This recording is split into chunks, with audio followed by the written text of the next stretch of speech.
Running down Liverpool Street and a light bulb went off over my head. My big baldy gammon bollocks head, big light bulb went off. Big light bulb went off. You could hear it. Ding! Went off. And I realised, you know why? We are being told constantly. Constantly. Do you know why? And Tony's going to join me now. Tony is there. Just before we say hello to Tony, do you know why we are being told constantly that we are racist, we are misogynistic, we are sexist? I'll tell you why. They are preparing us for the introduction of the inevitable social crediting system. That's why. Anyway, we'll leave it there. We'll welcome back to the programme our friend Tony Gosling, the host of the Politics Show on BCFM, former BBC journalist and the curator of Bilderberg.org. All you need to know, one-stop shop for information about Bilderbergers. Welcome back, Tony. How you doing? Hi, Richie. Sorry I had to move. I just started, got ready, and there was no proper data coverage at all, so I had to just move. That happens, pal. It happens. Don't worry about it. Listen, fascinating decision today, isn't it? What do you think of it? First of all, for people just joining the programme late, the Supreme Court, after hearing arguments last week, delivered their opinion, their judgment this morning, 11 of them unanimously saying that Boris Johnson, the Prime Minister and his government were acted unlawfully for proroguing Parliament for so long, and therefore it doesn't amount to a hill of beans, and Parliament basically can be recalled. John Bercow recalled them today, they're back tomorrow. What do you make of the decision? What does it mean constitutionally, Tony? Well, look, first of all, you have to look at whether the Supreme Court is actually independent. I would suggest no way is it independent. I mean, what we would have expected to see would be some dissenting voices within the Supreme Court if they decided they want all 11 justices to get involved in this. 11 being an interesting number to have involved. It's just... This whole decision stinks, as far as I'm concerned. It is, I mean, I suppose people have seen when the Chief Justice was delivering her statement, this kind of outfit she was wearing with the giant spider on. Yeah. I mean, you know, this gives us an idea of who it is that's making this judgment. I tweeted, didn't I, earlier today, I'm not sure if people saw it, a link to an article back when Jack Straw was Home Secretary, where he prohibited any, at the time, everyone involved in the judiciary had to declare whether or not they were involved in secret societies or Freemasonry. And Jack Straw vetoed that, and there was a big outcry at the time saying, well, hang on a minute, you know, there's all sorts of, conflicts of interest if people are also Masons as well as judges, particularly top judges. So the other thing to mention to do with Freemasonry is that there's a lot of evidence that the whole consolidation of Europe, as the consolidation of the United States into one giant country, was a Masonic project. So we need to know if these people are involved in that project or whether they're actually really independent judges. Very good. Let's remind our listeners, Tony is referring to a rather fetching brooch worn by Lady Hale this morning, I suppose the chair of the Supreme Court. She delivered the verdict, the judgment, and she was wearing a very fetching silver spider brooch. And that's not accidental or coincidental. I agree with you. I don't believe that for a minute. That's almost bald-faced or bare-faced, in your face, telling you and telling me this is who we are. Yeah. I think it's a sort of hidden message. The idea is if anyone actually picks up on it, they'll be told, oh, this is a silly conspiracy theory. Yeah. But of course the spider is an occult symbol, and and Freemasonry and other secret societies are occult groups. Now, I just think that it seems to me that whatever... This is a very strange decision. I found her tone of voice, etc., as she was delivering it, a little bit nervous, like she knew that what she was doing wasn't really just. And it isn't just. The idea really here is that what she's been saying is that really re-emphasising that whatever Parliament says goes, Parliament is sovereign. What she's doing is she's actually altering the Constitution, because generally, under the British Constitution, it is the people who are sovereign. The people elect Parliament, and Parliament is supposed to be serving the people. What she's saying is, actually, it's okay for the Parliament to do what it wants. Once they can wangle their way into getting into Parliament, then they can do anything. They can institute any laws they want to. And of course, that isn't really the spirit of the Constitution. The Constitution really is about the people.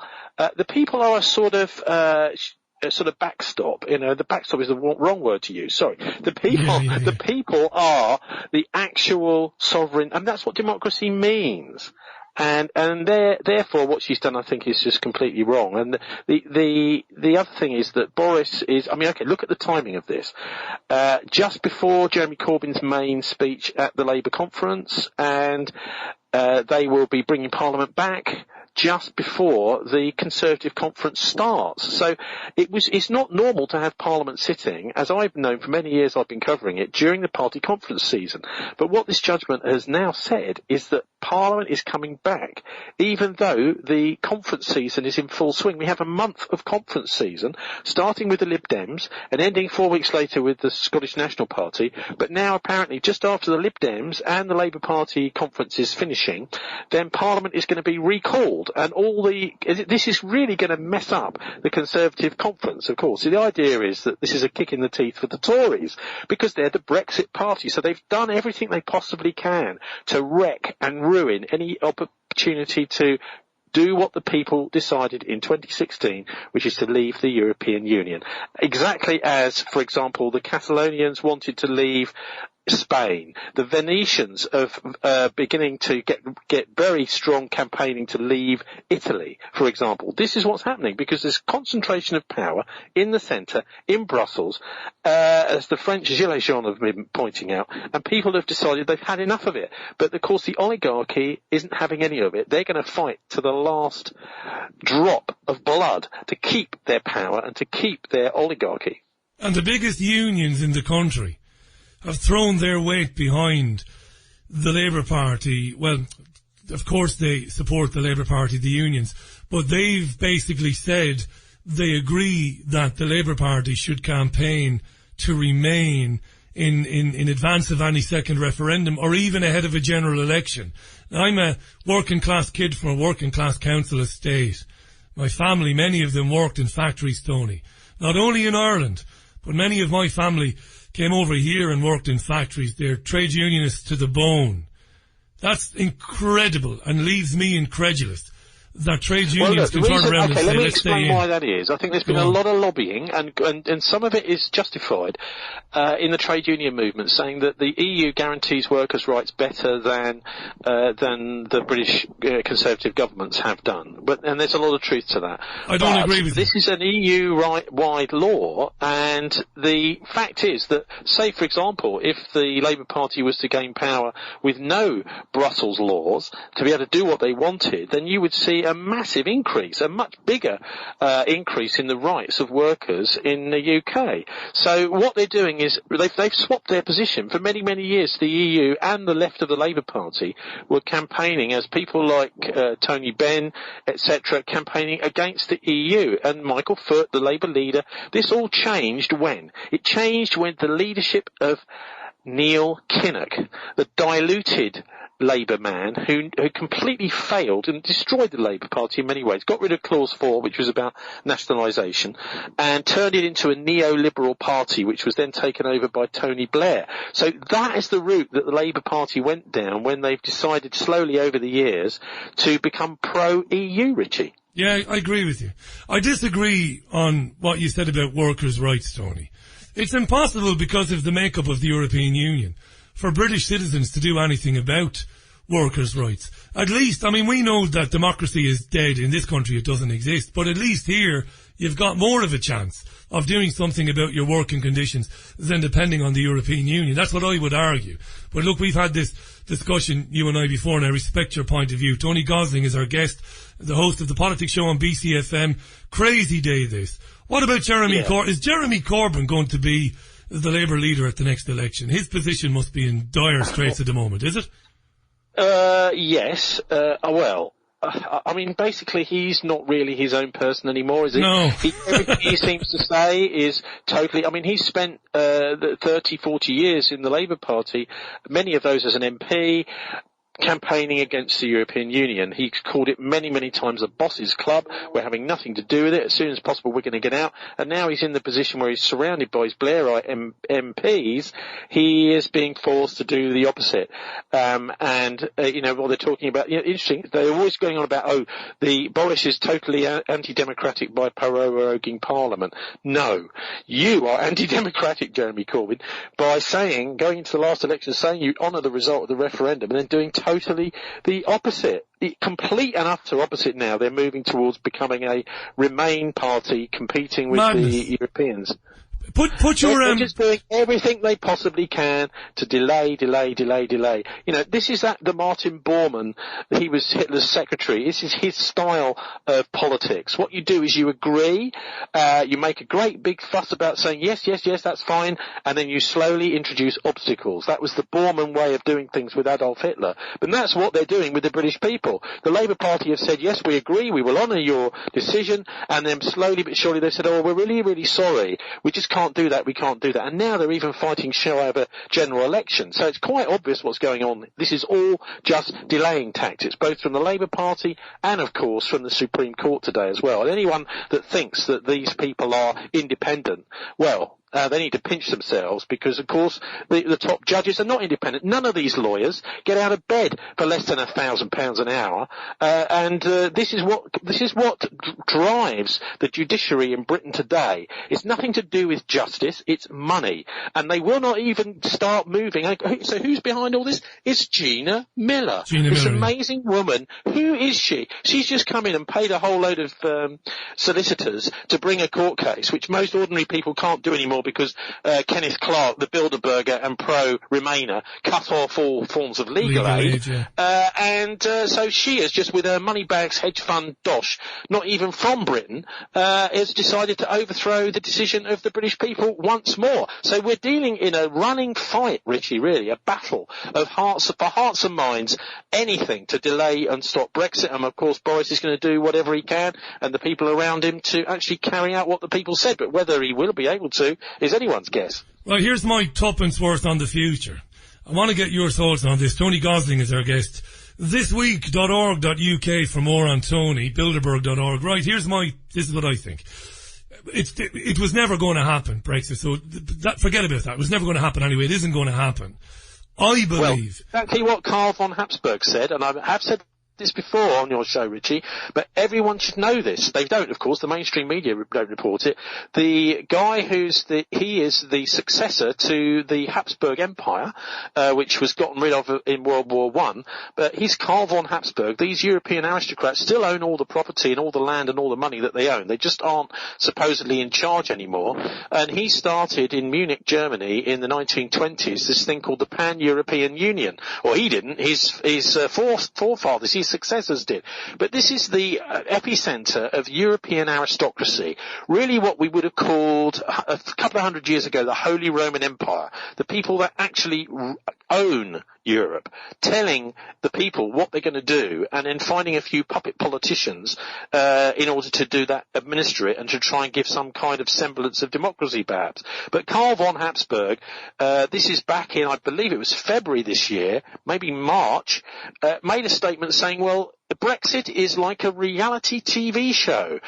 It's extremely entertaining watching Britain try to leave. And we know they can't. This is your take, I guess, Richie. We know they can't, but it's entertaining watching them try. Entertaining watching them try. So I look into the future, into the very near future, and I see civil unrest. I really do. I see civil unrest that will be, I'm not saying it'll be apocalyptic civil unrest, but it'll be violent, and it'll be something that maybe we haven't seen since the miners' strikes. I see that. I see the right being mobilised, to get out there. And I also see that, and this is where I put my tinfoil hat on, I see that as being part of some elite agenda as well, to get riots on the street, because out of that chaos... Yeah. Right, go ahead. It could well be, of course. That sort of thing, if it happens in the States, gets extremely bloody because you've got an armed population. Another thing to say about this decision today, though, is, of course, it sends a very strong message to the UN General Assembly in New York, which is just convening.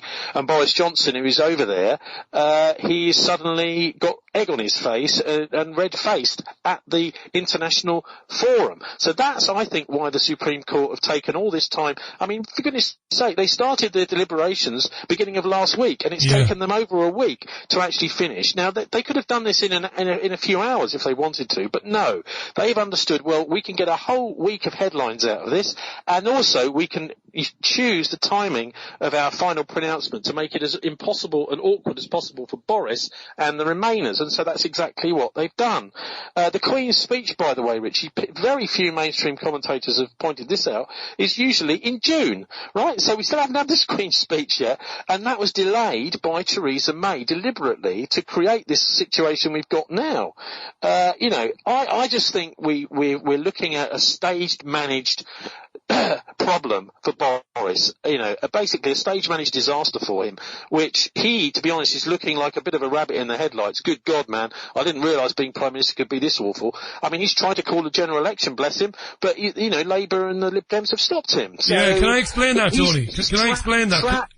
Let me explain that, because I've had a load of questions. Let me just explain that. This is important, not to be cutting across you.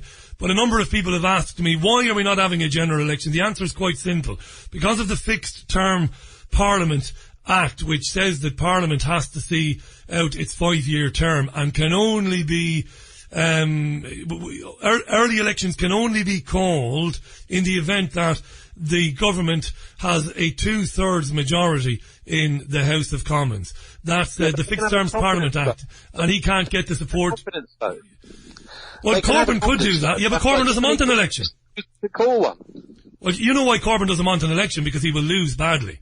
Corbyn's polling at about 11% now, particularly in working class areas. The best suggestion I've heard, and I think the Tories should do it, is they should call a confidence vote in themselves. That's don't leave it to Corbyn to do it, because he's never going to do anything. Never going to do anything. And in the meantime, what we've got is like you say, preparing a situation of potential unrest on the streets. This is what the Supreme Court is doing. They're not delivering justice at all.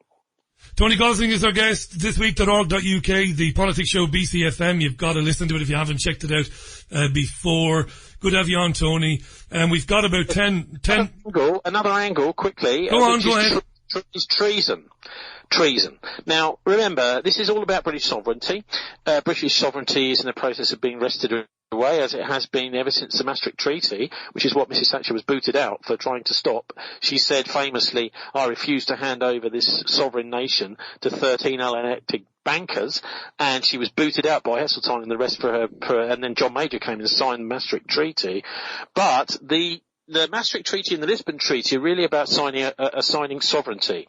So this is a matter of potential treason. So people who are involved in covertly stopping the British people and the British country and attacking the Constitution in this way are potentially could be prosecuted for treason. So this is one of the reasons I think that these people have got very, very well organised, very close together, almost cult-like in their attempt to sabotage Brexit, is because they know that if Brexit goes ahead and succeeds, potentially some of them could be liable for treason, which is the only offence, as far as I know, still on the British statute book, which carries the death penalty, Richie. It certainly does. This could also be concentrating their minds. While all this is going on, Tony, we'll go to the top of the hour with your permission, and then we'll move on. We'll go to the top of the hour. While all this is going on, you mentioned the General Assembly in New York City. Boris Johnson is there. Donald Trump is there. Trump's address, and I've heard many US presidents address the General Assembly. I've heard many secretaries of state address the United Nations and say some pretty dreadful things. Trump's comments today about Iran and Venezuela, it's war footing stuff, Tony. Have you been listening to any of it today? Yeah, I haven't heard that, but this is exactly the sort of stuff that's been coming out from Pompeo, and with his recent visit to Saudi Arabia, this is all getting very, very, very close. The Iranians have made it clear, if you continue messing with us, we will knock out further of these oil production facilities. This, of course, could precipitate an enormous international financial crisis. And as we know, the Israelis and the United States are just itching to get this war going with Iran. They believe that they can have a whole series of devastating first strikes against Iran, which will make it impossible for the Iranians to then respond afterwards, which is a bit of a Cold War, Russia versus America style situation, only this time ganging up on little Iran, which has been under sanctions for all these years. So this is an apocalyptic style war we could see unfolding here, particularly since the main protagonists will be Israel and Iran, and outside you will have all sorts of superpowers then weighing in. First the United States on Israel's side, then the Russians on Iran's side. I mean, they're already basically down there in that part of the world. They're all over Syria, and in other places nearby. And then, of course, the Chinese. They have a big interest as well in that they want to see a Palestinian state set up. They want Jerusalem to be the capital or East Jerusalem to be the capital of Palestine. Right. The Chinese have made it very clear quietly that they are on the Palestinian side, not the Israeli side. So anything that happens in Iran could very, very quickly escalate into a world war, and a potential nuclear world war, because this is the sort of game they're playing. And I honestly think they do see it as a game, because if they've gamed it, they use computer simulations and that sort of thing. They believe if they're quick enough, they do X, Y, and Z at the right speed, that they can win and they can be rid of the Iranian threat once and for all. And they will make it look as if it's some kind of a religious conflict between Islam and Judaism, where actually it's really just about right and wrong. The Iranians should be left to get on with their own business, run their own country, as they do quite well actually, and in fact their whole democratic system there is, I think, excellent. They have an Islamic state, so that means that whoever stands for an election has to basically be a Muslim, but other than that, they have a very good democratic system where they have a whole range of candidates that people can vote for, and after that the country is run as a democracy with a whole bunch of clerics as advisors. And I actually, when I was over there, met some of these clerics. Listen, man, they were really down to earth, very easy to chat with, not uptight at all, and all they wanted to do was to have selfies taken with me. I mean, I just felt that the whole system in Iran was perfectly reasonable and we should just leave them well alone. No, the Pompeo and Trump and Netanyahu all seem to want to go to war with them. And actually the only thing we can say about Netanyahu is that at the moment Israel is doing its very best to get rid of this guy, the worst prime minister by far they've ever had, and of course, a criminal, potentially. He's another one that's worried about going to jail, not just the Gina Miller types of this world and the people collaborating with her, but he really is corrupt and a criminal, and his son is a super racist. And this is what the Liquid Party have become. They've become the party of hate. We hate other races, and that's the only way they can now seem to get votes, by appealing to the far-right sentiment, Richie. Yeah, that's why I followed it with great interest, just like you, Israel, of course. I want to finish 2.5 minutes to go. I've said this morning on the newspaper live stream, and I said it at the beginning of this program. I don't care what anybody thinks about the music of Alison Shablo. I don't care what anybody thinks about the comments made about Israel and about Germany and about the Second World War by Alison Shablo. Many of the things she said I wouldn't agree with. I'm sure Tony wouldn't agree with either. But sending somebody to prison for 8 weeks because they wrote on their WordPress site only a year after you gave them a suspended sentence for their satirical songs saying that they breached a malicious communications law on YouTube, shows that we live in a tyranny, Tony. I said this morning. I don't give a damn. I have a Jewish pal who agrees with me. He despises Alison Shablo. Despises her. Can't stand her. I can't stand people like that taking the piss out of people and mocking the dead. But he says, you're right, Richie. It's outrageous that she should go to prison a year after she was wrongfully convicted because of her satirical songs. 8 weeks in prison yesterday. What do you think, Tim? This is basically about freedom of expression. Yeah. And yes, I think it's rather disgusting when people deny the Holocaust, say that Jews were not killed in the Second World War by the Nazis. This I find disgusting. But that surely just means that I don't buy her records. It doesn't mean that she has to be jailed. I totally agree with you on that.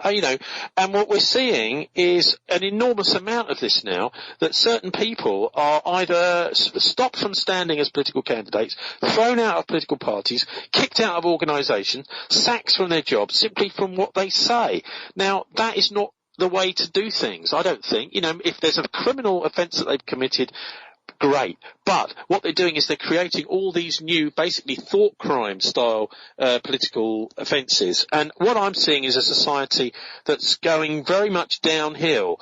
It's stopping people expressing themselves, not just in the press or, on Facebook or whatever, but it's also stopping them expressing their creativity through businesses, through the monopolistic way that Britain particularly operates now. Everybody has got their territory staked out, and everyone that tries to do something just gets stamped on. Now, this is not democracy. This is not freedom. So we're going to have to fight for our freedom if we want to keep it. Brilliant stuff, mate. Thanks for coming on today. I appreciate you bearing with the technology, and I've had a bit of trouble myself with internet issues, so I really appreciate that. For more on Tony, check out the Politics Show on BCFM Radio in Bristol, thisweek.org.uk. Very, very strange times we're living in, mate. Thanks for your time today, as always. Cheers, Richie. Cheers, Tony. Thanks for that. Tony Gosling. And again, the Politics Show, BCFM. If you haven't listened to it, it's a brilliant programme. It's about the only programme left in the country on FM radio where these issues are discussed openly and freely.